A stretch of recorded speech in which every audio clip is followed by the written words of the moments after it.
Order online at picassospizza.net.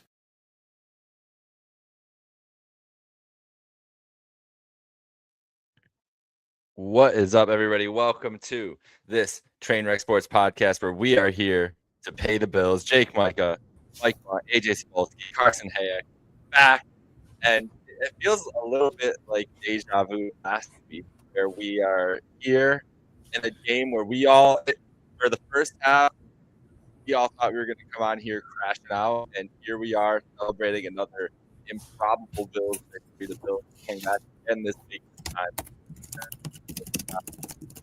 Patriots and taking them out 35-31. I'm going to start with Carson, go around the horn. Carson,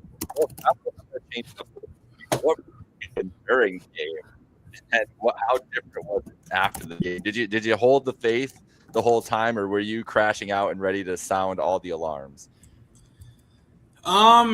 Yeah, it was, I think, the definition of a tale of two halves type of game. First half was not pretty, probably one of the worst halves of football, arguably the Bills played in a minute, let alone this season, no doubt.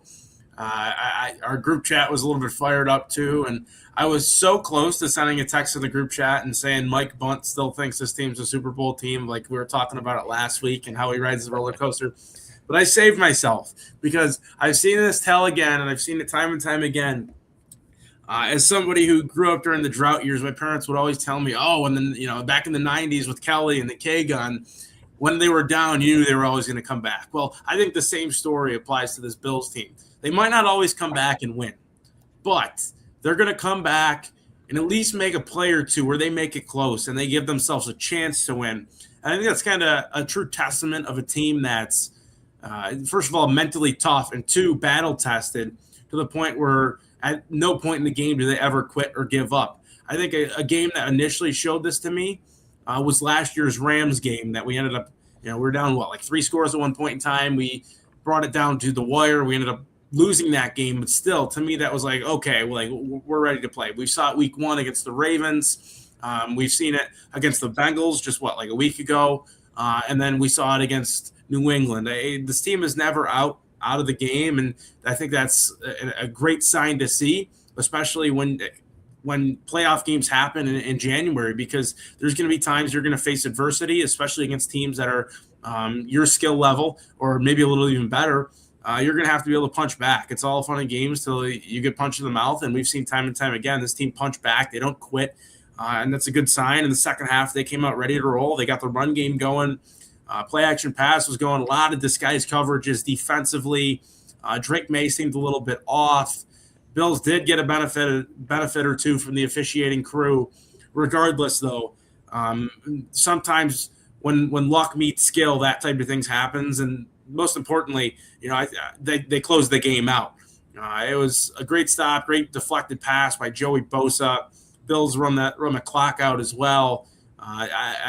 We talked about the narrative going into the game. This is a huge narrative game for both teams. New England hasn't really played anybody in a minute. And for the Bills, are they still the same team? Oddly enough, I think the narrative is kind of true for both teams still. New England is still unproven, but the Bills at the same time still showed me, although they're a battle-tested team, we saw them play really bad football, and it wasn't pretty, and still that ugly side of this Bills team did show. So I'm still kind of in the middle. That's an encouraging sign to me. It opens your division right back up again, and still things have to go your way. But at least you're in a spot now where it doesn't seem like everything literally has to go right for you, or right there and then the Patriots, run away with it. So that's a good sign to see. Hopefully the Bills can get themselves back in here. You got 2 games that are not necessarily easy, right? But games you should win, and then you got the Eagles game as well, which would be a difficult, tough test. But regardless, big-time win this week against a divisional foe. A lot of Patriots fans were talking a lot of trash, and a lot of them were proven wrong. So big-time win. Got to be proud of this group. Yeah, I rode the roller coaster for sure. In the first half, I said that the narrative coming out of this game would be, and I still think it's going to be a narrative regardless. And I still think part of it's true, what I said, in terms of I do think if they do fall short, especially with how, the Chiefs are now officially out of the playoffs. And even if Mahomes did stay healthy, and it stinks that he obviously went down, but even if he did stay healthy, I don't think that team is going to win maybe that game or, against the Broncos team that's playing really good football. So I still don't think they would have made it healthy. And, it's playing out for them in terms of that, not having Mahomes. Joe Burrow's not going to be in there. Lamar is on the cusp. I still think the Ravens are going to get in. But we'll see how that plays out. But, yeah, I mean, this Bills team, you think they have, a chance this year. And I think coming off this game against New England, like Carson said, you saw in the first half why they've really struggled, right? Trevion Henderson breaks a run. Drake May's elusive in the pocket. They've struggled with more mobile quarterbacks all year. He used his legs a lot in the first half. And then in the second half, they totally shifted. Used a lot of cover 6. And Drake May was really confused with that. And I think that really helped them. And then offensively, they were just possessed, whether it was Allen with his legs, Allen making the right throw, Dalton Kincaid being available, Dawson Knox making a play, Josh Palmer made a catch on the outside, James Cook, Ray Davis, and Ty Johnson all utilized. Ray Davis is turning into like an all-pro returner right before our eyes. He really set up the Bills in favorable field position throughout that entire game. So I think that's another positive sign is the special teams is coming along nicely. And I think the hire of Chris Tabor has done wonders for the special teams unit this year. And I think we're seeing that more and more. But yeah, I think this team has the ability to, make a run, but we'll see. I think Denver's playing better football than I expected. And I think with that win over Green Bay, I think I overlooked them a little bit and I think they're a scary team, but overall New England, like Carson said, I think they're right where we kind of think they are. First year head coach that's had a lot of success with Ryan Tannehill in Tennessee, but never got over the hump. And now he's here and he's complaining about the referees and not getting a holding call, even though the Bills did get a holding call and Josh Allen sucked the life right out of New England again with, what I think was probably one of his best throws of the year to Dawson Knox, stepping up to the right. That's like vintage Josh Allen, right? You look at his highlight reel, that's going to be all of his plays is those rolling right gut shots that just there's no way this is going to happen. There's no way he's going to make this play. 13 seconds. He did that a few times. Those just dimes over the middle. He's made a couple of throws, Beasley in his career. So those are the throws, Jay Kumaro. Those are the throws that you just sit there and you're like, wow, like this guy's got it. So I think we're seeing an offense kind of evolutionize, find their rhythm a bit. They're still too inconsistent from a half-to-half basis. It's not even week-to-week anymore. But they're proving that they're never out of games with Josh Allen and James Cook, and their defense continues to step up when they need to step up. So we'll see. Now, it didn't on Sunday. The Bills' offense was just possessed. They let Trevion Henderson do a cutback house call. That should have never happened. That shouldn't have happened. But they did actually when it mattered the most. When the Bills scored, they did. But I think that was more just about the offense being possessed than the defense making timely plays besides at the end there. So overall, feel good, and we'll see what happens. I think this team is built for January, but I think the inconsistencies could derail them when it matters most. We'll see. I like what you just said in your final thought. This team is built for January. That's what this Buffalo Bills team is right now. When you can run the ball effectively against almost anyone in the league and do it in a variety of ways, whether that be in between the tackles or go outside and utilize your speed, you're going to be a tough team to stop, especially when you have an MVP quarterback who can then take advantage of defenses that are prepared to stop the run. I almost feel like this is the most prepared the Bills are to make a deep run in the playoffs because of how this offense is built. Now, a lot of people are going to disagree with me because right now in this era of football, it's all about flashiness and style points. But at the end of the day, football is won in the trenches. And if you dominate in your offensive line, you're going to put yourself in a position where you're going to be almost impossible to stop at times. And that's why Mike Vrabel was complaining about the holding calls or lack thereof after the game, because he's trying to put it in the ears of officials if they have a rematch with the Bills that you better call the holding because we want the Bills in second and longs. We want the Bills in third and longs. And he's hoping that that can buy him a call or two the next time that they play each other. And when you think about it, the Patriots, the reason why their defense is so effective on a weekly basis is because they're used to stopping teams' running games, which then forces long passing situations and unfavorable situations for opposing offenses. The Bills are constantly ahead of the chains in this comeback attempt where they score touchdowns on 5 straight series. And the Patriots defense isn't used to being put in those situations. And when you have a quarterback like Josh Allen, if you're in second and third and short against them constantly, you're almost unfair to stop because you have so many different ways of attacking defenses, even if you don't have the best receiving group around. So I do think this Bills team is built offensively to win games in a variety of different ways. And you look offensively, when the weather gets cold, you have a running attack that's unstoppable. You're going to still be able to be effective even when your passing game is taken away. A lot of these other offenses, like New England and maybe some of the other ones in the league, we could talk maybe Denver, I don't know. If you take away the passing game and they become one-dimensional, they become pretty predictable on how to stop. I think this Bills team, if you took away their passing attack, they still have the ability to run for 200 plus against you any given day. So that's something that I do find interesting. Now, the Bills defense, it's been horrible in the first half of games. There's no denying it. Now, what do they change in the second half? I really don't know. But one thing that Dan Orlowski was saying a lot over the weekend was that every time they had a second or third down situation, the Bills were constantly changing what they were doing concept-wise. So they would throw a plethora of different looks at them. And when you're playing a young quarterback like Drake May, that's something that maybe he wasn't prepared for. You think you're going to see similar concepts, but when you're getting everything thrown at you, you're not always ready for what you're about to see, and maybe it confused him a little bit. And you could see in the second half, the only thing the Patriots really had going for them was the one run by Travion Henderson. And this is another interesting thing too. And now it's happened so much that I don't even think you can say that it's a statistical anomaly. It's how teams are playing you. For whatever reason, and this is probably a Josh Allen stat more than anything else, teams that are leading the Bills in the second half are not running the ball a high percentage. They're passing the ball more than they're running the ball, which tells me that even when the Bills are behind, their opponents are scared of the Bills coming back, and they don't think they can just basically hammer the run game, which tells me if we looked at splits, I bet you there would be splits that show the Bills are defending the run better in the second half of these games, or maybe they're starting to do more run blitzes or run defenses basically aimed at stopping the run, forcing teams to throw the ball more, and that then plays into the Bills defense. I don't have anything to back it up, but I would assume that probably plays a role, because otherwise it makes no sense why teams are throwing the ball more in the second half than the first half when leading in these games. And the last thing I'll say before tossing to you, Jake, we got a comment here from Dominic saying, as hard as this is to say, let's be real, this team is too flawed to win 3 straight road playoff games. And while that might be true, let's be real, they might not need to play 3 straight road playoff games. With Houston and the Chargers potentially being the 6 and 7 seeds, if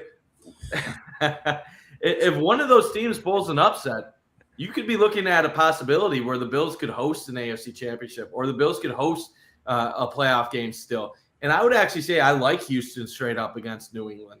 And let's be like, Chargers at Jacksonville, is that a given that Jacksonville would win that? So there's a lot of uncertainty. We've been talking like, can they win 3 in a row on the road? I don't know if they'll have to win 3 in a row on the road. So if you told me, can you beat the Steelers and then get by New England and then beat another opponent, or can you beat the Steelers, beat the Jaguars, and beat the Houston Texans at home? Like, I don't know. I think you could. So we'll see how it plays out. There's a lot of random scenarios that can happen this year.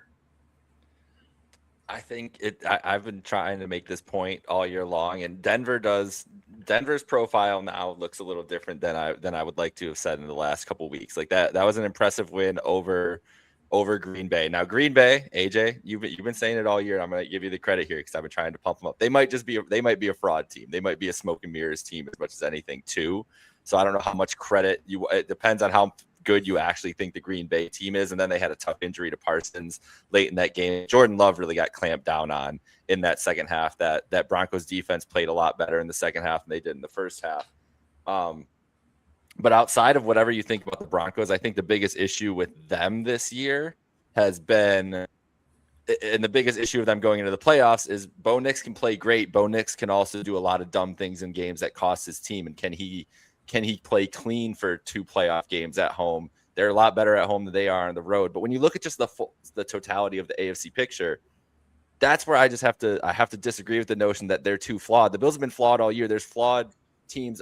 All these teams are flawed in the AFC. There's no perfect team in the AFC. The closest to a well-rounded team in the AFC is Denver, but the next question is something that he has to answer going into the playoffs and be able to perform in some pressure moments. But none of these teams, you brought up Jacksonville. We again, like, very unproven. Defense relies a lot on turnovers. Can they rely on that in the playoffs? The Texans offense has gotten a lot better, looked a lot better last week at least, but they've had some rough stretches. CJ Stroud playing back this year, D is obviously amazing. We know what the New England sound football. Do they have talent level? And can Drake May deliver those moments? He did not. Like, that's one thing you aren't hearing. You know, the Patriots fans are blaming everything about this loss, except the fact that Drake May did not come through in the second half for making the plays that he's used to, including having back with a chance to take the lead in that game. There's just flaws all these contenders. So those are a flawed team, but it's not about it.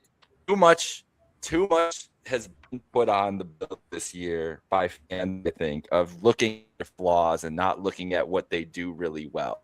And the Bills do a lot of things really well. They are just as they have a chance to be just as any of these other teams in this AFC playoff race. But Carson, what do you think about the state of the AFC? Like, did Denver prove something to you? Or do you think this New England team is still a threat playoffs? What are you thinking as the Bills kind of, where you see the Bills kind of start falling into this playoff picture? Well, I think the Bills are the only team with the pedigree and the history of playoff success to kind of be, I don't want to say take it seriously is the right term, but history would tell you come playoff time, the Bills are the only team that could possibly rise to the occasion that we know of. Like, continuously, time and time again, we've seen them have success until they either play Kansas City, or I guess you could even say Cincinnati with that 1 year too. But with Kansas City out of it now, the Bengals are back to kind of being a little bit of a joke right now. You look at Denver, I think that was kind of even if Green Bay is kind of a little bit fraudulent, I still think that's an impressive victory, just the way that it was done. Like, Bo Nix had a tremendous game. He made some really big throws at big times. Cortland Sutton turned it on. The defense just flipped the switch come the second half after that Pat Surtain interception. Like, that is stuff that really impressed me about Denver. And yeah, say what you want about them with one-score games and how every now and again they probably their record's probably better than what the advanced metrics and what reality would probably tell you.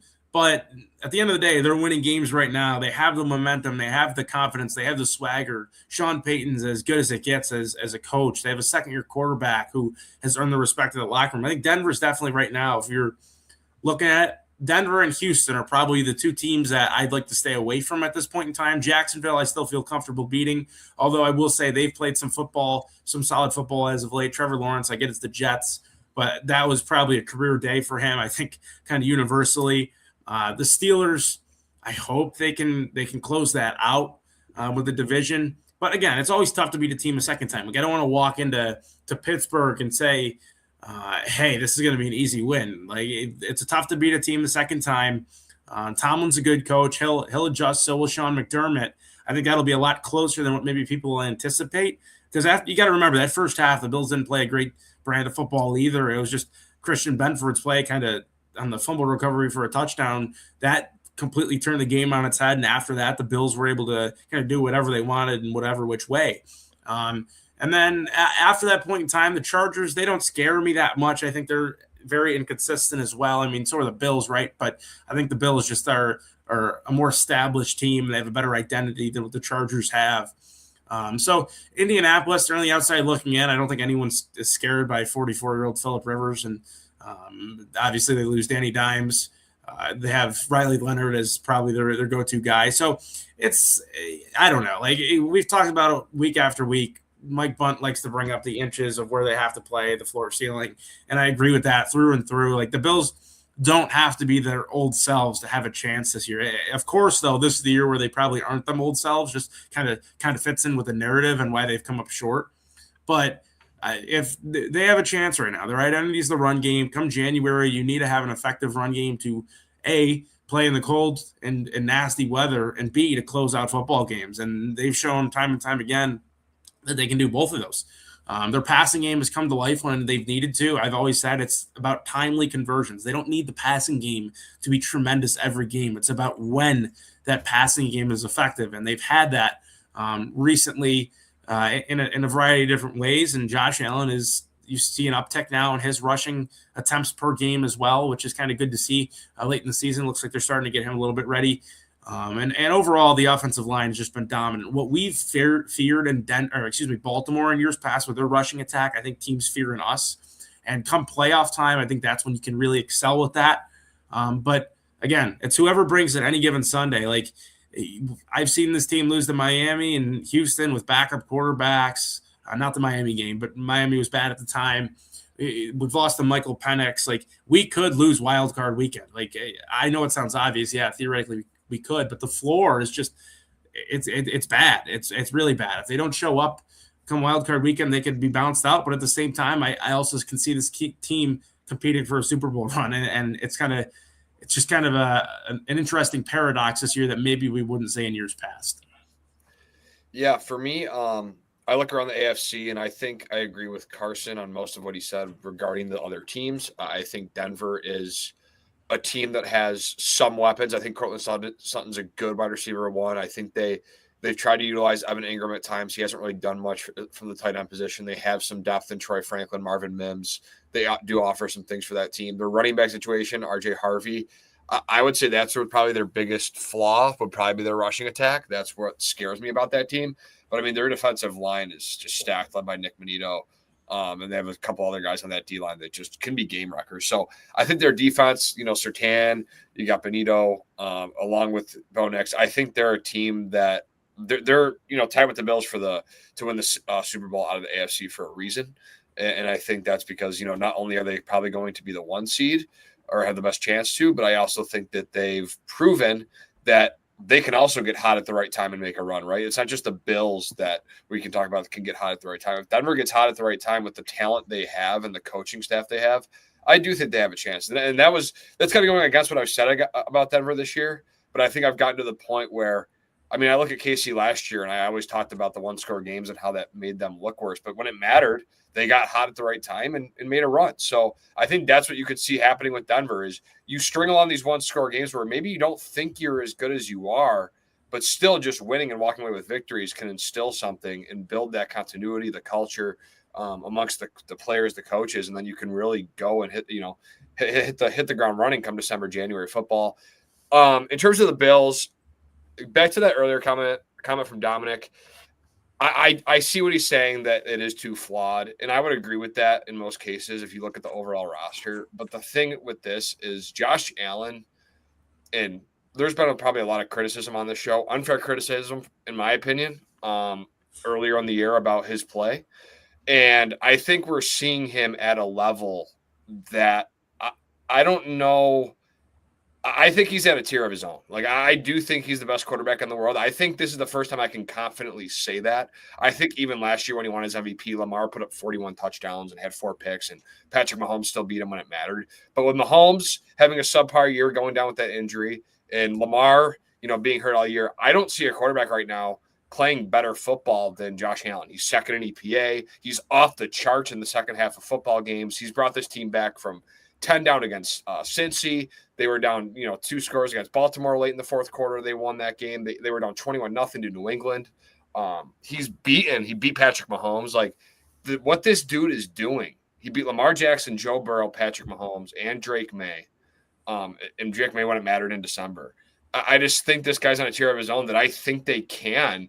And Mike said this early in the year that that's why he does believe in this team. And I was hesitant at first, but I think that's why you can believe in them, is because I think Josh Allen's just that great.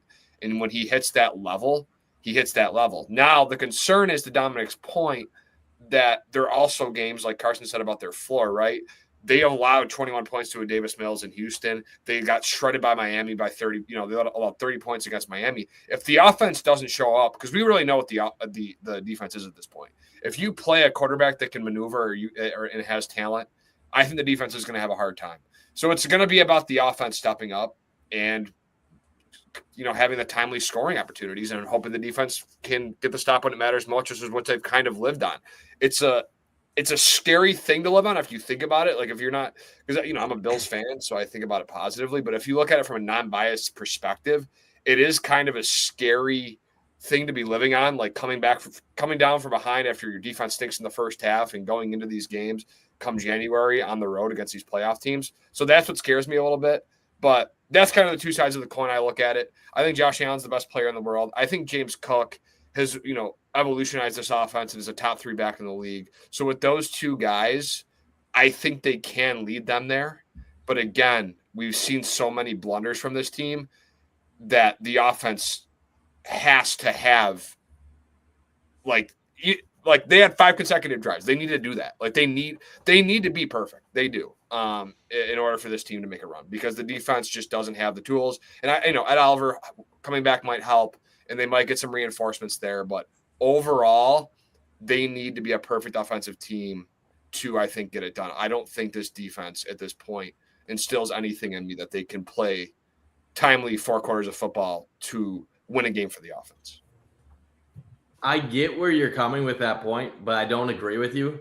The reason being the way they've adjusted in the second half. Like we're gonna say they were awful on Sunday. Yes, they were awful for 2 quarters. But my point is, like Houston, they did adjust in the second half, but the offense didn't show up. What I'm saying is the offense is going to need to show up and put up 27 to 30 points each week. I just think you need a little bit better balance overall of the two. Like you need the offense to show up a little bit earlier in games than what they have. And you just need the defense to not be the worst first half defense in the history of mankind. Like if the defense allows 14 points in the first half, but like you got 17 points on offense, like it's not a big deal with how you play in the second half. Like if you look at it, like this is like a flip flop from what the Bills used to be. The Bills used to be the team that jumped out on teams early. They would put them to sleep. And then when the Bills would have moments of adversity against other good teams, they really didn't show up in big moments. This is kind of the opposite. Like this team is almost facing adversity at like a crazy high level, but it feels like every time they face adversity, they're responding to the challenge. And this is so I know I watch football a lot differently than most people. And I know I talk about the analytics, and a lot of people think that I'm crazy when I say some of the things I say. But the reason why I always had faith in the Chiefs in recent years wasn't that I thought the Chiefs had the best metrics or that they had the best numbers. It was that I knew that they had the experience of being in big moments and consistently executing and not being fazed by that challenge.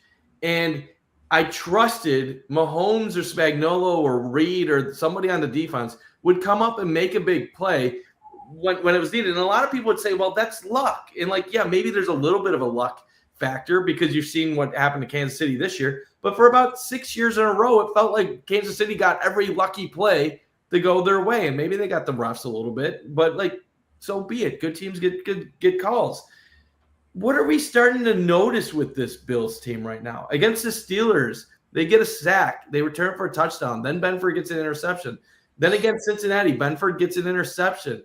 This past week, when they needed timely stops outside of the Travion Henderson run, they got the stop. And what I think is happening is this team is learning, and like we can call it luck or whatever we want, but this team is learning how to execute in adverse moments. And I think that's a skill. I don't think that's all luck. I don't think it's – New England was a team that has a young quarterback that hasn't done this. They haven't been in a lot of close games. They've been front-running in a lot of these games against weaker competition, and they got punched in the mouth in the second half. And, yes, they had one nice touchdown run, but that was after they allowed basically 21 consecutive points. New England did not handle adversity well on Sunday. And that's why if I was a Patriots fan, I'd be concerned because that's what you're going to face in the playoffs. Oh, Patriots fans aren't that self-aware. They're just blaming the refs. Oh, no, you're 100% right.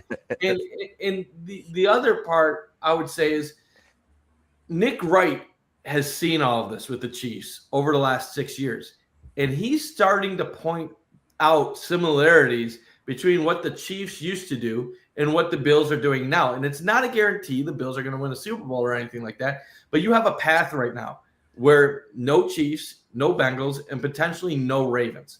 So the Bills are never going to be in a situation where they're going up against a team where they feel like they have an insurmountable comeback against, or a quarterback that they can't go toe-to-toe with. This is what my one thing I'll say as a point. A lot of people across the league would say that Josh Allen was Superman Josh on Sunday. He wasn't. That's not Superman Josh. Like, that's very effective and very successful Josh. Superman Josh is the offensive line isn't blocking for me, but I'm going to scramble for a huge pickup here, or I'm going to run to the outside. I'm going to throw it downfield. I'm going to make one of the craziest plays you've ever seen. Superman Josh is nobody's making a play. I'm going to make a play. I'm going to carry this team on the back. I'm going to find a way to do it. And while he did have the one amazing 3rd and goal, 15-yard touchdown pass to Dawson Knox, do you know what Josh was doing on Sunday? He was playing within the offense. He was taking what was given to him. He was making the throws that were there. And now he has Brandon. Could I say something? He did have 200 total yards and 3 touchdowns in the second half when he was challenged 21-0. So no, that's fair. But when Superman Josh to me is not a statistical thing. It's how he is actually playing. Dawson Knox play was. I mentioned that just now, but what I'm trying to say is this: Josh Allen, all beginning of the season, and this is how I know I watch football differently than most people. When Josh is putting up good stats in the first half of the season, but the Bills aren't necessarily looking good and they're sloppy and everybody's blaming the receivers or they're blaming Joe Brady. And I'm talking about Josh Allen. I'm talking about Josh Allen because I know he has another level in him. And that if he does things within the concepts of the offense, he has an ability to even elevate his own play to another level. And when you want to win a Super Bowl, it's not about just being good or being great. It's about being the best version of yourself. And what I have noticed from Josh in recent weeks is that he is more within what he's supposed to be doing. The reason why this Bills offense is very scary going forward is because if the Bills continue running for 5 yards a carry with James Cook, and they're always ahead of the chains, theoretically, Josh Allen should be able to have an answer to whatever a team throws at them on any given play, whether that be run the ball with James Cook or throw it to a tight end. The Bills are getting elite level tight end play right now. And while everybody focuses on what they don't have, nobody really focuses on what the Bills offense does have. They have the best quarterback in the world. They have a top 3 running offensive line, run blocking offensive line. They have an above average pass blocking offensive line. They have one of the top tight end groups in the NFL right now. Jackson Hawes is one of the highest graded pass blocking tight ends. And Dawson Knox quietly is going to have over 30 receptions for close to 400 yards this year. He is having a very effective season in a dual role. Now, is he worth his contract? Probably not. But if he's your number 2 tight end, he's now why do you think they're throwing it to him now? They're putting it on the game tape so people know we got to account for Dawson Knox. And that's going to make Dalton Kincaid more dangerous. That's going to make the Bills receivers more dangerous. And then you factor in what James Cook is able to do. It's one of those things where Carson's right. This team is good enough to win a Super Bowl, and they're low enough ceiling where they can lose in the first round. But there's only really one way you can effectively stop this Bills offense right now. And that is if you go and you find a way to stop the run. Because if you stop the run, the Bills are weak enough in their receiver room to where if you force them in 2nd and 3rd and long, you might be able to force them in favorable pass rush situations where you can get pressure on Josh and force them into a mistake. The reason why I have more faith in this Bills offense than ever before, while they have probably the weakest receiver room they've ever had, is because we have watched how many games this year? 14 games. How many teams have been able to effectively slow down the Bills' rush game? James Cook has had 100-plus total yards in 11 out of 14 games. So even when teams know that the Bills want to pound the ball, they can't stop them. And in the few games that they have, what are the games that the Bills have had their least effective offense? In the games that they've gone away from their bread and butter of running the ball. So the way I look at it is this. If the Bills offense scores 27 points in a game, they're going to win the game most of the time. Even in the games where they're allowing 184 plus rushing yards, they're 4-2. And there's all these statistical anomalies that show these teams in the NFL history win at like 10%. But the Bills are winning at like not even 10%. Like the Bills are winning these games at crazy levels. And it's because I think we're finally seeing the maturity of Josh from being great quarterback that was Brett Favre-like to MVP last year to now under control MVP, playing within the offense, getting the help of an elite running game, and realizing I have elite tight ends helping me out. If Josh plays within the scheme and uses the superhuman version of himself in special moments where they need him, not instead of making that the norm, this offense will be impossible to stop. And the key is they have to run the ball effectively. The moment they rely too much on the pass, they will be vulnerable in the playoffs to the teams that they're going up against. Why? Denver, pass rush. New England, they want to stop the run. You need to get these defenses to try to stop the run and still be able to pound it against them. I know that's a lot, so I'm sorry for throwing that all out. No, it's all great stuff. It's all great points from you guys on what is going on with this team right now and what their flaws are and what they can really take advantage of this year. I think I want to take it before we get in more to Allen. I want to take it back to the side of the ball. And Carson, I want to ask you this specifically because it's something that I've had on my mind over the last couple of weeks with where the Bills have looked defensively and why they are all of a sudden able to be more effective in the second half or later in games. And it just seems like it plays into how the offense this week, the offense did not abandon the run in the second half when they needed to come back. It's not like they went and spread it all out and they ran their stuff. They ran the ball. They played complementary football on the offensive side of the ball and kept it going. But defensively, Carson, do you think there's anything to the theory that McDermott and the defensive staff knows how limited this group is defensively? Like they know that as much as we know that right now, right? Like they're not thinking that they have some elite unit there. They have a lot of holes they have to try to fill up every single week down that defensive side of the ball, and all these matchups, all these different things they probably have to account for and are kept up overnight worrying about. And so when they come into these games, is there anything to the theory? Have you ever seen this in your football experience where they're coming in and they're like, we know we have an adjustment to the things they do well that we want to try, but we can't put it on the field, on their first drive or their second drive or even in the first quarter, because that's all we have. We're so limited. We have one or two things that we think might be effective against this team, but we can't deploy it early on. Like that's where the chess match of it all, I think, could come in. We can't deploy it all at once because if they make the adjustment, we have nothing. And that's really, when you look at how the Bills attacked the Patriots, the Bills adjusted to them what they were doing defensively. The Patriots had nothing defensively to adjust to the Bills attack. So I don't know how, you don't want to go into, I know you're going into a game with a game plan no matter what. But certain things, like AJ mentioning how the Bills treated Drake May on second and third down, that's stuff they could have deployed on drive one if they wanted to. Is that an in-game adjustment only, or is that something that they're McDermott and their staff is keeping in their back pocket to deploy in these games because they know they really only have one pivot to make, and they have to be smart about when to use it?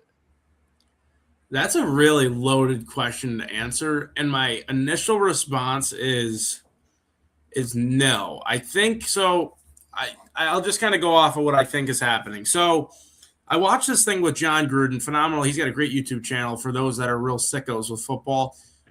Definitely check that out. I was watching something about what his routine was from Sunday to Sunday. So when a game ends to the next game, and the amount of time and hours that these guys put in, how organized they are. So like they'll go through every situation possible. When 7+ guys are in the box defensively, how do we perform? Or how does the other team perform?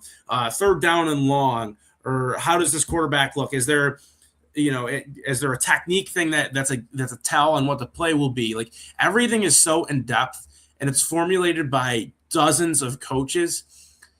I think what the thing is they have an initial game plan, and obviously scripting plays. You script plays kind of on both sides of the football. So offensively, you're going to script the first 10 to 15, 20 plays. Defensively, you have an idea. Obviously, it depends on the personnel that comes out for the offense. So if they're coming out 2 tight ends, you're going to go through your list of plays defensively. It's typically a little bit more simplistic defensively.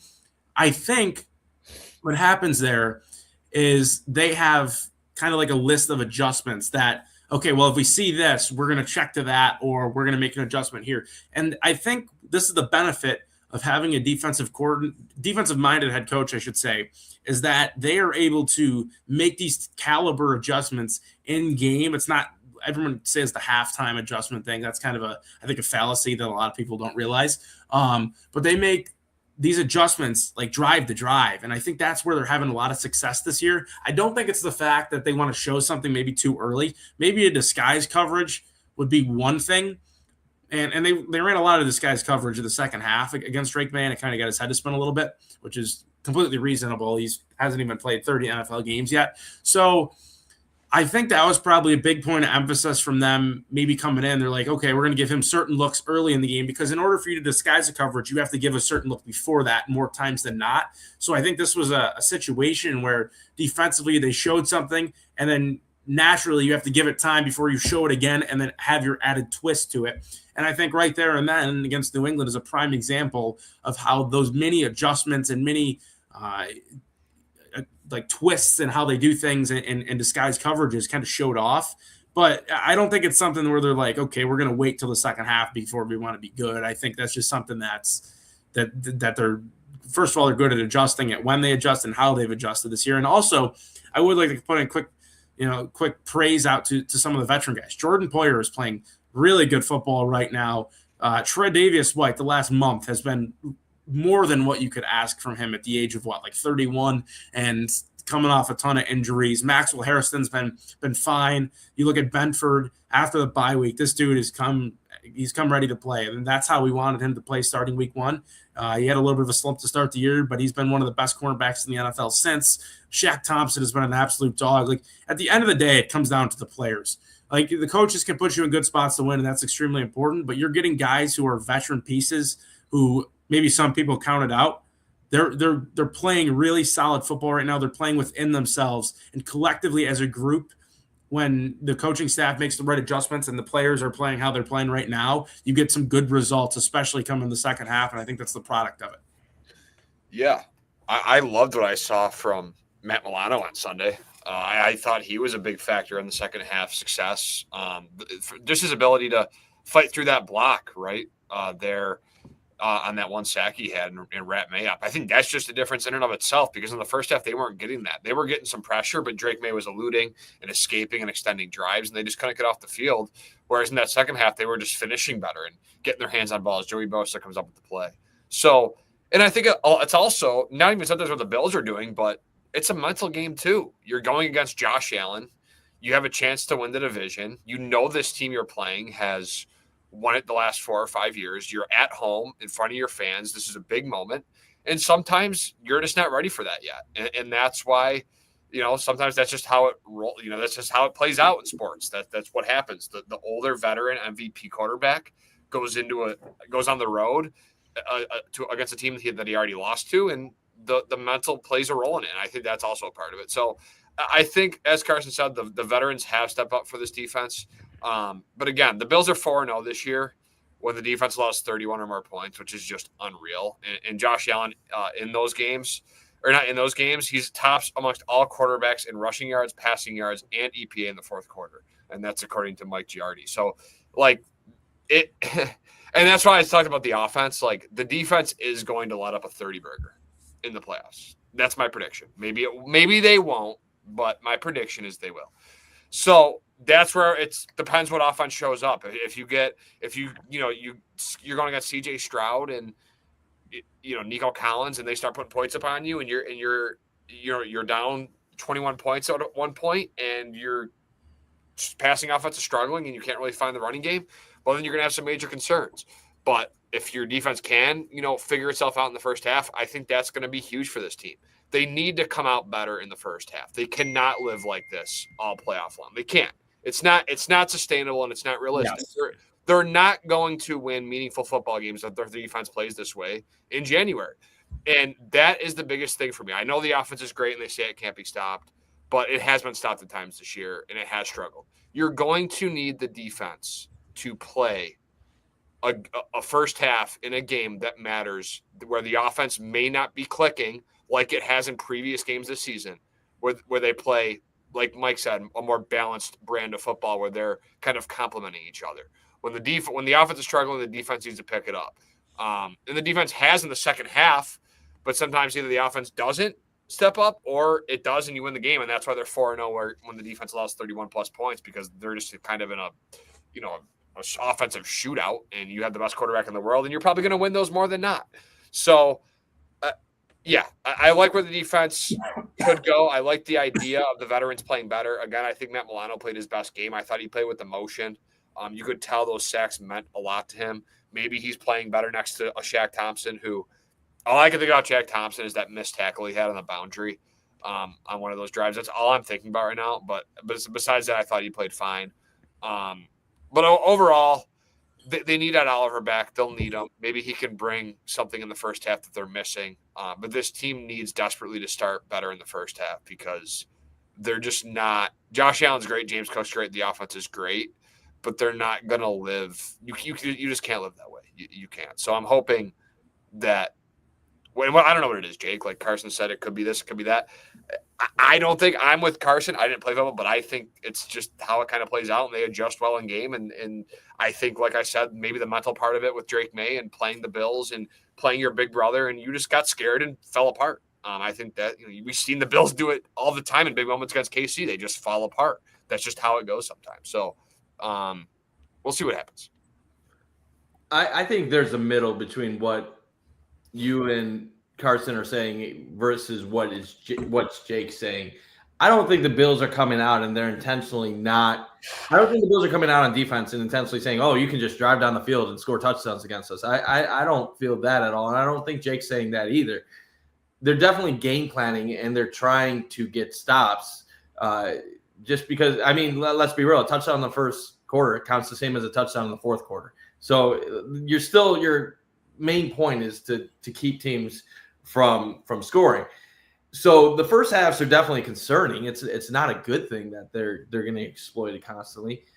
But I think what needs to be discussed is when an offense is scripting for a defense, they have an idea of what you do and what your tendencies are. So the offense kind of has the advantage during a script because they already know how to attack you. And as a defense, you're kind of reacting to what they're doing to you. So, yes, it's easy to say in theory, well, let the defense attack the offense. Like, find a way to do that. That's where I think Jake is saying, like, do you want to throw that card right away? There's a middle ground to that. So, like, the Bills definitely have a plan on how to stop teams. But we talk about what did Spagnuolo do on 4th and 5 in the AFC Championship last year.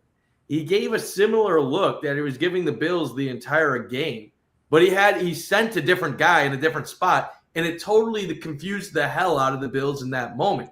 That's Kansas City holding on to something for a specific moment in a game. When Jake says what he's saying, he's absolutely right about that part. I guarantee you there are specific things that the Bills are holding for specific moments, but it's the same reason, like, why do you run the same run play 6 times or the same pass play 6 times during the season, but then during a critical moment you have another wrinkle to it because you're trying to get them to to fall into a trap at times. Now, that doesn't mean that you're trying to make opposing offenses try to fall into traps entire first half when you're down 21-0. No, you just stink at that moment. But I think what we have to acknowledge is this is not as talented of a Bills defense as what we're accustomed to seeing. They have an older Matt Milano, who's not the same player. Now, good second half with the 2 sacks. They have an older Shaq Thompson. They have Poyer, who's older. You have Trey White, that's older. You have a pass rush that since Bosa's had his injury hasn't been the same, and Michael Hoyt isn't playing. So, like, they're a very limited defense. So, straight up, they're going to struggle at times. But I think the encouraging part, and this is also the frustrating part, is it goes to show that McDermott is master class, him and Babbage, at making in-game adjustments.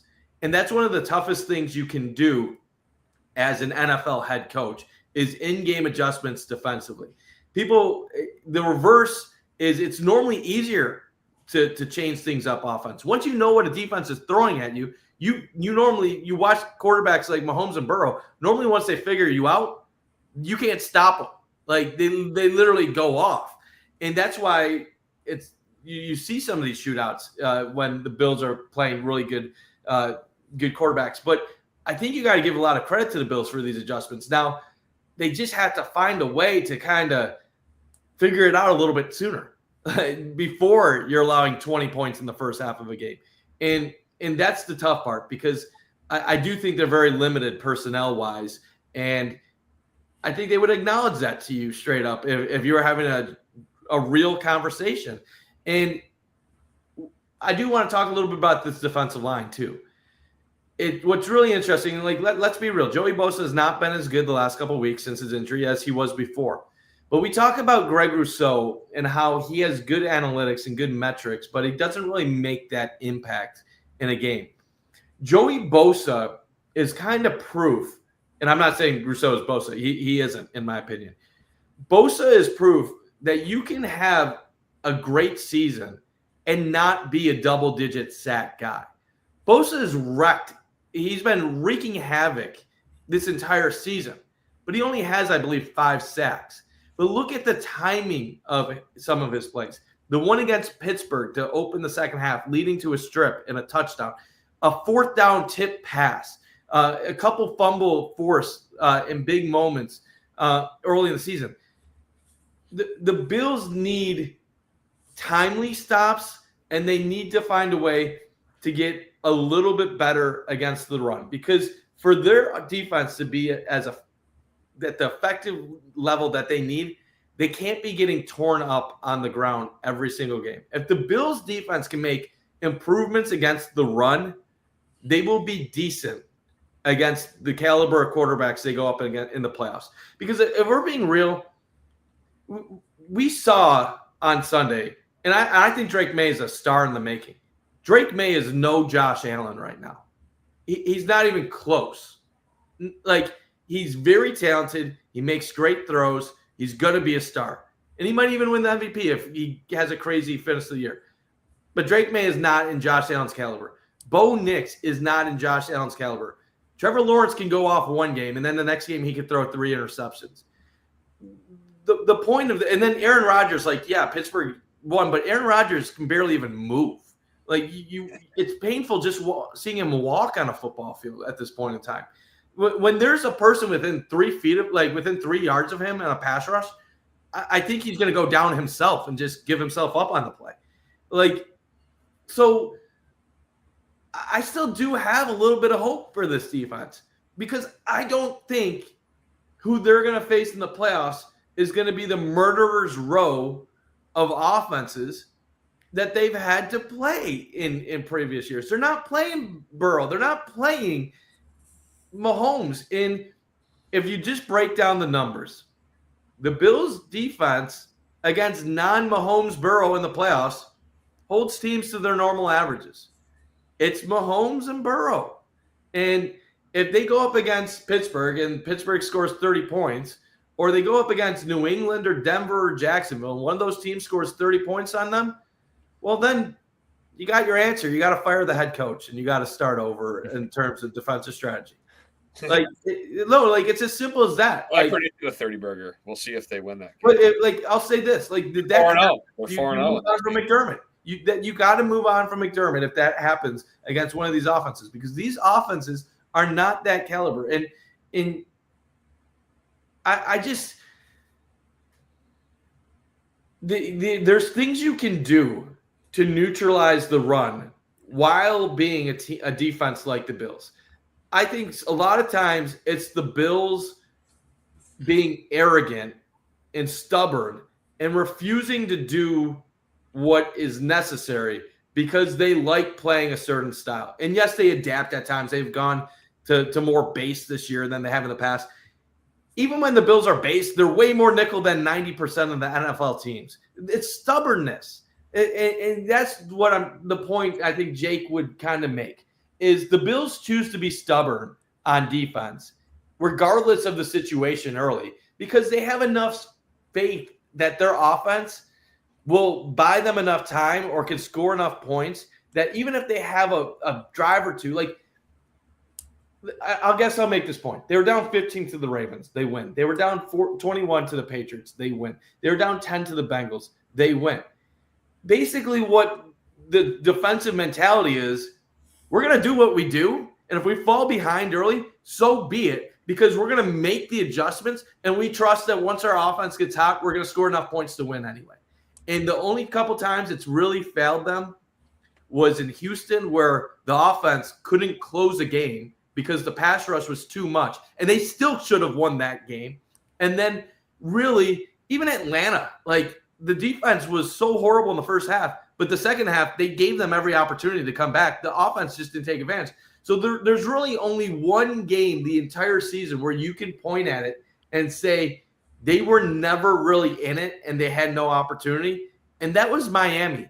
And even in the Miami game, if you want to look back, the defense did start playing better in the second half, and the Bills' offense was starting to make a little bit of a run, and then they turned it over. And they probably still would have lost. But I think the moral of the story is we look at this season, they're 10-4. It feels like a roller coaster. It feels like they're getting dominated. And yes, if those three games I mentioned, Baltimore, Cincy, and New England, go the other way, they're 7-7, and we're having a completely different conversation.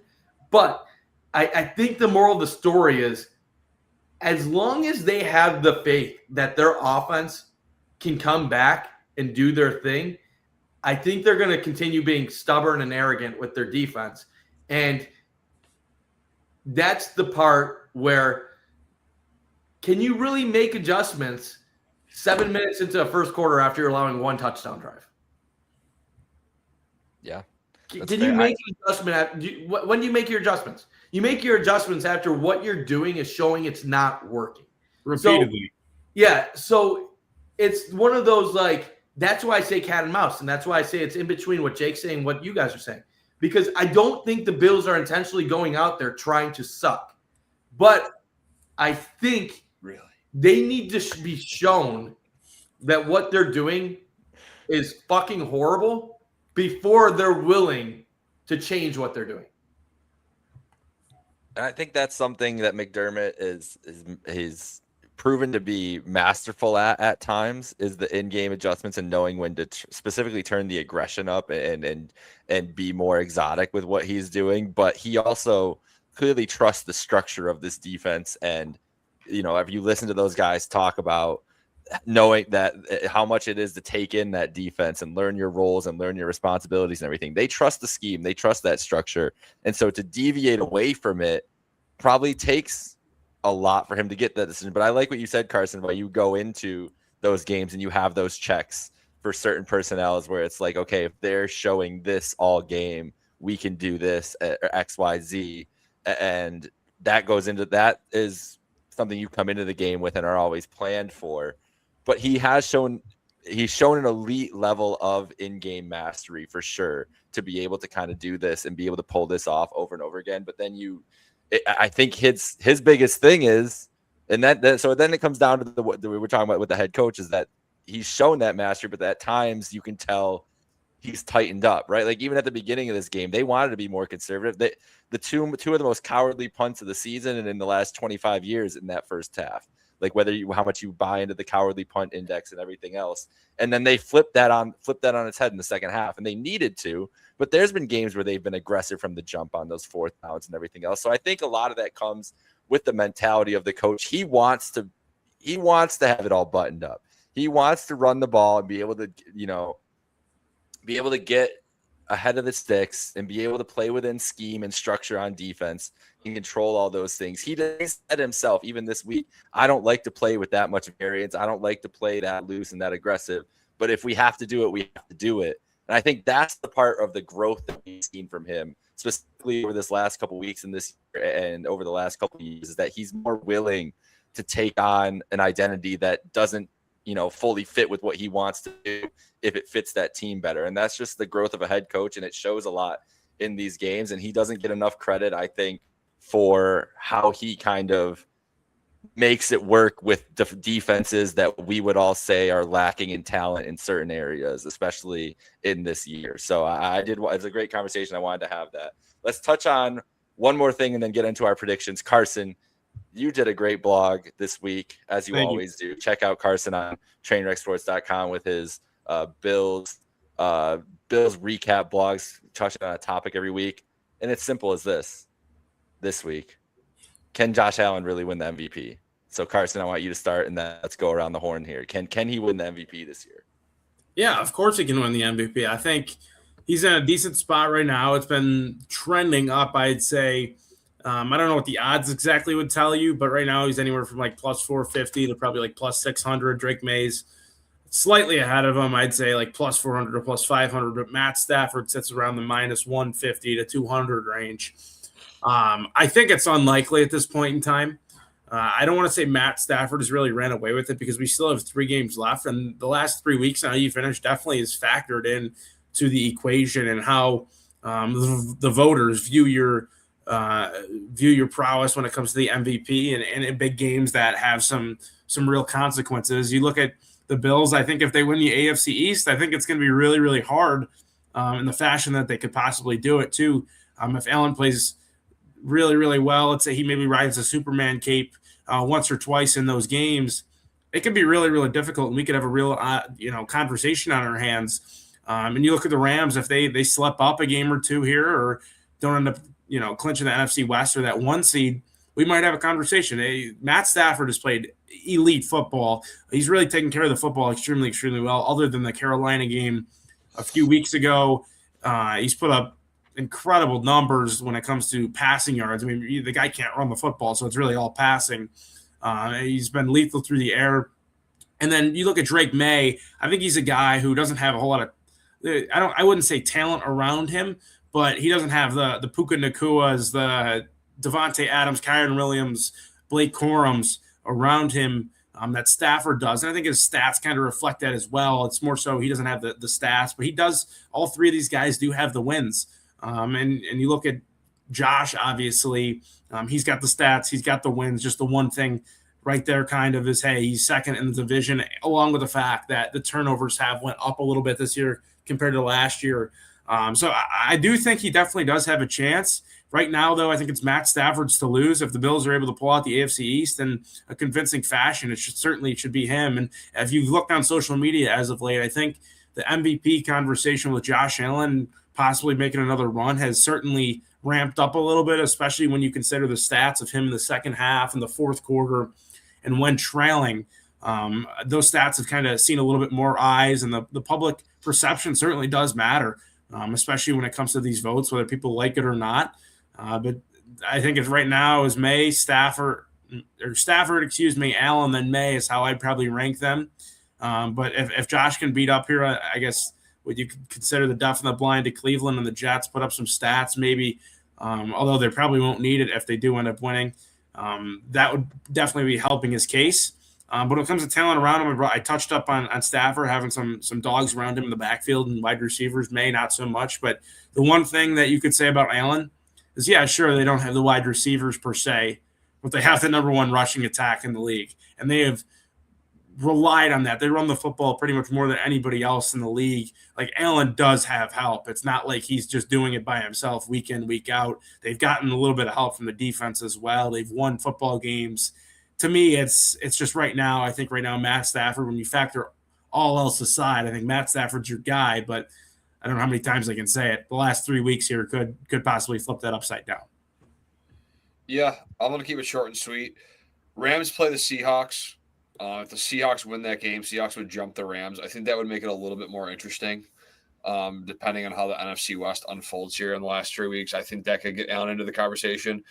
But, I mean, Drake May, I think the argument for Drake May is he's probably played more consistent football than Allen this year from start to finish. I think Allen's had the higher moments, but I think he's also had the worst games compared to a Drake May. And if Drake May wins the AFC East, I don't really see a path for Allen to win the MVP. It's really unlikely for me. I don't even think Allen really cares. I could see him having 100 yards this week against Cleveland. I'm going to the game, by the way. But I could see him having 100 yards against Cleveland and having, they have like 250 rushing yards. Myles Garrett's going for a sack record. Maybe they don't want I don't want Myles Garrett touching my quarterback. I'm going with a couple of Browns fans, so they're going to be rooting for that, but I don't want Myles Garrett touching my quarterback. So I could see them just handing the ball off. I don't think Allen I don't think it's in the cards. I think he's had a great season, but 10 interceptions this year. I know he's amazing. I just think that because he won it last year, and it does matter. People will say it doesn't, but it does. Because he won last year and he's not winning his division, or most likely not winning his division, unless something crazy happens, like Carson said the last 3 weeks. I think it's either Stafford's or May to win. Yeah, AJ's right. Allen's not going to win it this year. And you look at the poly market odds. Oh, no hedge. Oh, my God. Wait, that's so stupid for you to say. Why would you ever say that?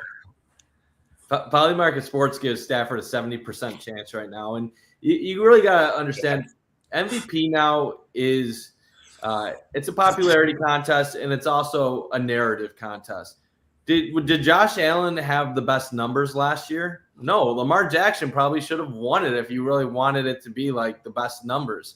And the year before that, did Lamar Jackson have the best numbers? No, he had average numbers, but his team had a great ride. And guess what? That Stafford has the combo of both right now. His team's on a great ride, and he has great numbers. And it's hard to go against that. If you were just going to go like, well, what team – like Drake May would be the guy, like your team came out of nowhere, you're having a great season, and you deserve the opportunity. But there's also a little bit of this, like, where writers that vote on this stuff want you to feel like you've earned it over the course of your career if you don't have incredible stats. And Drake May, even though he has good stats, do we really feel like Drake May is the single reason why the Patriots are great? Like, no, like the bigger reason would be Mike Vrabel is the head coach. And easy schedule. So there's a lot of things that can discredit May, even if that's not stuff that's in his control. And when you look at Stafford, he's had a great career. He's won a Super Bowl, and he had a lot of bad luck for many years in Detroit. And now this could be like one of those, you have great numbers this year, you're winning games. It's a career recognition type thing a little bit. And realistically, like Josh probably deserves the MVP. With what he's going through this year, where like you hit it on the nail, Carson. Like he has an amazing run game. He has a great offensive line. Everybody that wants to act like he has no weapons, he has one of the best group of tight ends in the NFL. So like Josh does have help, but at the same point, it'd be hard to argue that a star quarterback in the league has less receiving talent than what Josh Allen has. It is so bad. It's bad. Like, I don't even know who the Bills' leading actual receiver on the team is outside of, like, Kincaid. Like, I think it's probably getting to a point where, like, Dawson Knox is probably in, like, the top 3 in the team in, like, receiving yards, or probably approaching it. So, like, if we actually had those numbers, it's probably ugly. When you look at it, Dalton Kincaid is, I'm assuming, leading, and then you got a bunch of Shakir probably leading. Shakir, yes. Here we go. You ready? Shakir leads the team in receiving Shakir, yards, probably. 650, then Kincaid at 523, and then considerable drop off to Coleman at 355 and Knox at 353, and then the rest is history. Like that's what I'm saying. Like Knox, I didn't even know Knox was playing like football up until like 2-3 weeks ago, and now he has a chance to finish third on the team in receiving yards. So like, Coleman's a healthy scratch next week. Like it just shows like, and yes, I did overlook Shakir, but like Shakir, I'll be real. Like I was expecting a lot more from him this year too. If we're just being brutally honest, but yeah, Josh Allen probably deserves to be the MVP. But I like the one point here where it's hard to win a second MVP when you haven't even won a championship yet, and it's one of those things where I think most people around the country are getting to the point where they acknowledge Josh Allen is the best player in the world. But just because you're a best player in the world doesn't mean that you're going to win MVP. Otherwise, LeBron James would win MVP like 15 consecutive years. So it's just how sports works. MVP doesn't always go to the best, but it's narrative based. So I think Stafford's going to get it, barring a collapse by him or Josh Allen going freak mode the last three weeks and New England somehow giving up the AFC East. That's what you would need. You need a Stafford/Rams not winning the NFC West combined with the Bills winning the AFC East, and then Josh being the reason why they win it. Yeah, that's exactly where I'm falling. I think this is the game for Stafford this week. Like if they handle it, especially with Adams potentially not playing on Thursday, it's so good for them to pull that out in Seattle. I think it's Stafford's, but I think Allen would be deserving in years for it. I do that if he does. I think even if Stafford wins NFC West and is the one, if the Bills somehow are able to get the division, I think it becomes a very interesting conversation as we're heading into voting right after the season, where there will be a lot of people being like on Allen's side to just push it and give it to him. And I wonder where those voters end up falling and how close that vote gets. But I'm with you guys. I think it's Stafford's to lose at this point. All right, let's get to our predictions here. I'll start, go around the horn. I do think that Myles Garrett gets his sack record in this game. I would be surprised if Allen kind of just laid down for him at some point, like we saw with Brett Favre in the past.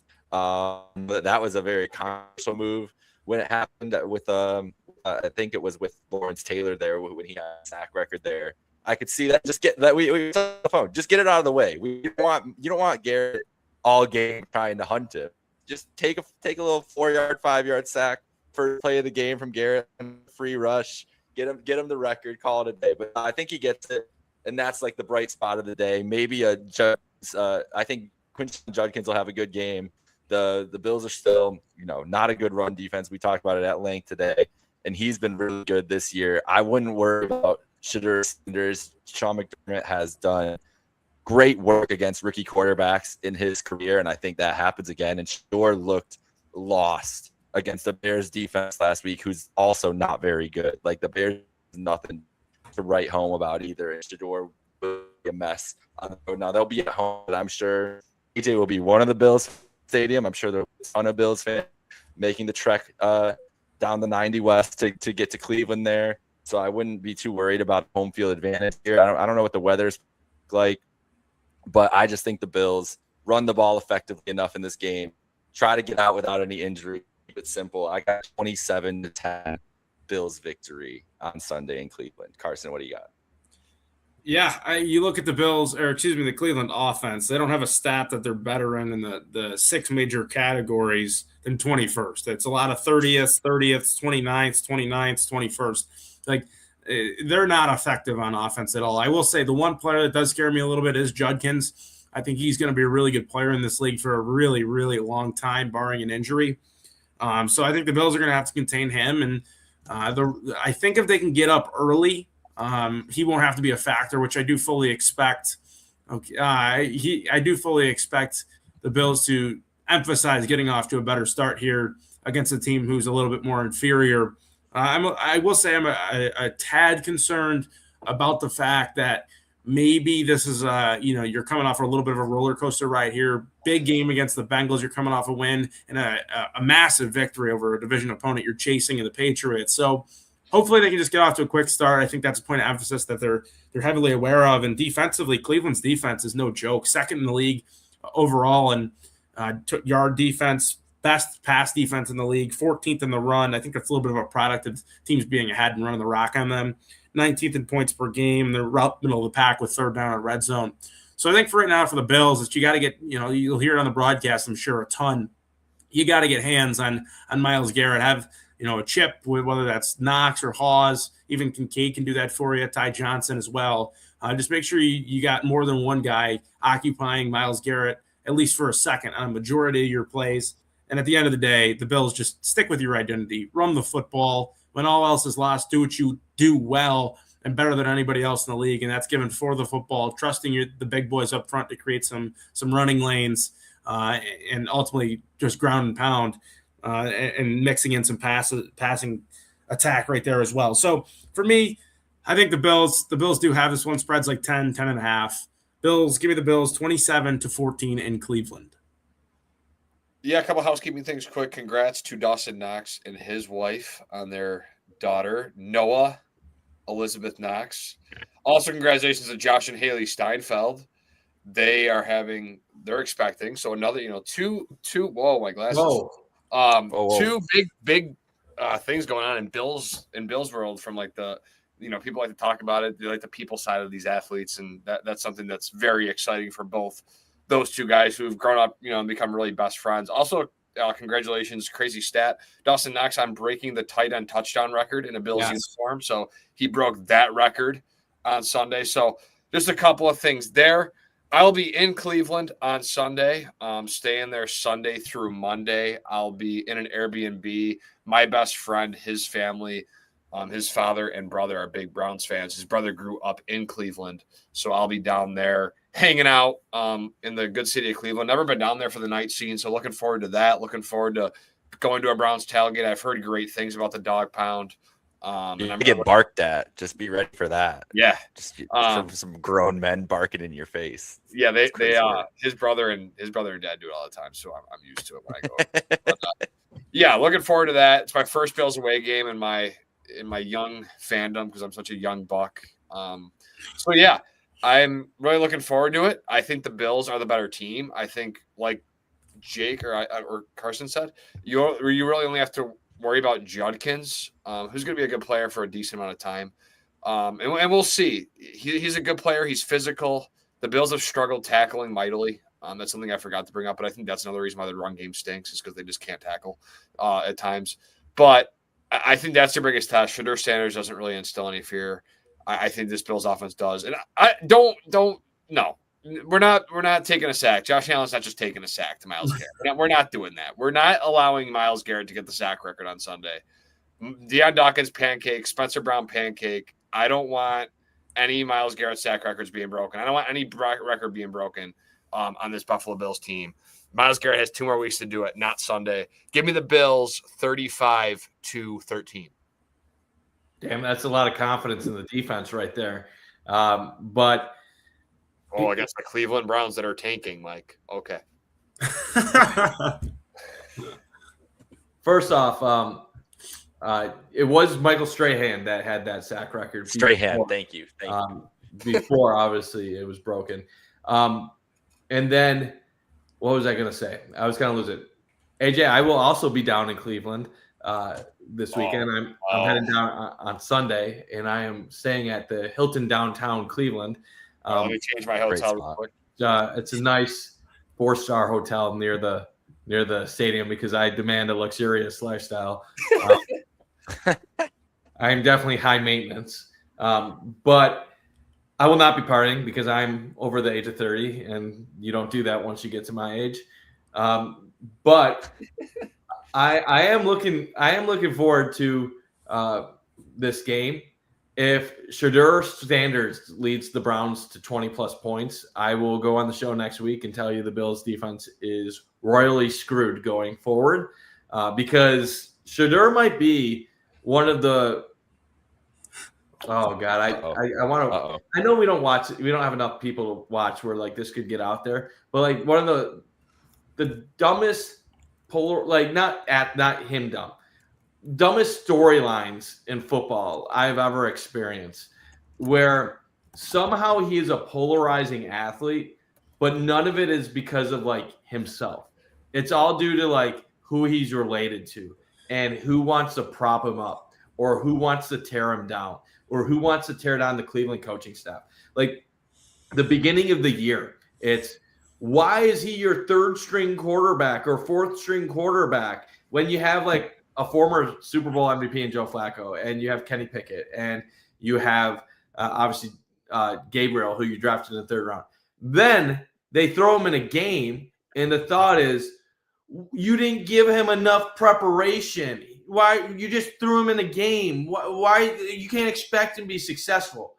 Then he has like a good game against like the worst team in football. And people are like, proof that he's great. He's so good. Like, look at him.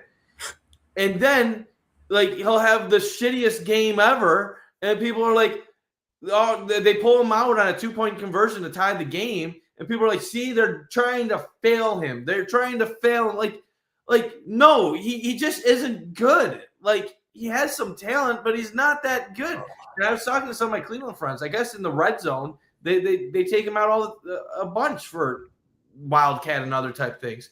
But Shedeur Sanders this year has played 5 games. He's completing 52% of his passes for 946 yards. He has 5 touchdowns, 6 interceptions, a quarterback rating of 68.1, and a QBR of 16.9. That is some of the worst quarterback play I've ever seen in my life. How anybody can defend what he's doing out there, it's atrocious. He has some skills. But if he was on any other team in the league and his last name wasn't Sanders, he wouldn't even be close to seeing a football field right now. So how the people saying that the Browns coaching staff is screwing him over when he was on the bench, that's what he needs. He needs to be on the bench. He needs to be on the bench for another couple of years so he can learn how to play football at a high level. Like Deshaun. You got JJ McCarthy in Minnesota who's playing equally bad, but like I don't see anybody saying, well, the Minnesota Vikings are like sabotaging him or all this other stuff. Like the storylines around Shedeur Sanders are so hysterical. And you know what's going to be even more hysterical? When the Cleveland Browns next year have Deshaun Watson return and he's making $60 million and he's the backup. And then you have Shedeur Sanders, who's also the backup. And then they have some top 5 pick who probably shouldn't be a top 5 pick. And then they continue to stink. Like, and then I got one last thing because I'm just going to vent about the Browns a little bit to show I can complain about other things. Myles Garrett, if they stop the game and have like a 5-minute ceremony for Myles Garrett, I'm going to laugh my ass off. Like, not because he doesn't deserve it, but because it's going to be 50% Bills Mafia in that building. It's going to come during a point where Browns fans literally don't care about what they're doing. Myles Garrett is their new Joe Thomas, the guy that's going to play in Cleveland his entire career. He's going to go to the Hall of Fame. He's going to have all of this great accolades and people being like, he was one of the best of his position of the decade. And guess what? He's going to have 1 playoff win his entire career. Enjoy that, Myles Garrett. Enjoy that. You could have controlled your destiny. You could have gone somewhere else. He's complaining about how the Browns stink. And if you're the Browns, how did you think that bringing back Myles Garrett on a massive contract was going to make your team any better? You don't have a quarterback. You don't have anything. Myles Garrett is going to be 33, 34 years old before the Browns are even a halfway respectable franchise. And by that, he's going to be at the end of his career. So I guess I have a lot of pent up Browns hate. Yeah, a lot of anger towards Cleveland. It's an organization that gets in their own way. Like they're like the Buffalo Sabres of the NFL. And I know you could say that's the Jets, and I know the Browns have a couple playoff appearances. But you think about it, since they've returned to the NFL in around the year 2000, they have 3 playoff appearances in like 25 years. Like that's tough to be that bad. Like the Sabres have more playoff appearances this century than what the Cleveland Browns have. So what's the score going to be? I'm going to say Mike's going to pick Cleveland. I'm picking Cleveland 27-10 because the Bills defense won't get any stops. And I'm joking. I think this is going to be one of those like 27-14 games, but Carson already picked 27. In my flow. So Carson already picked 27-14, so I'm not going to copy him. I'll say 27-17. All right. Well, we're all on the Bills. Hopefully a fun week for you both at the game, AJ and Bundt. We paid the Bills here. Shout out to our sponsor, Picasso's Pizza. Get your Picasso's Pizza in Western New York and anywhere nationwide at picassospizza.net. For Carson, for AJ, for Mike, this is Jake Micah signing off. We'll be back Sunday for the post game.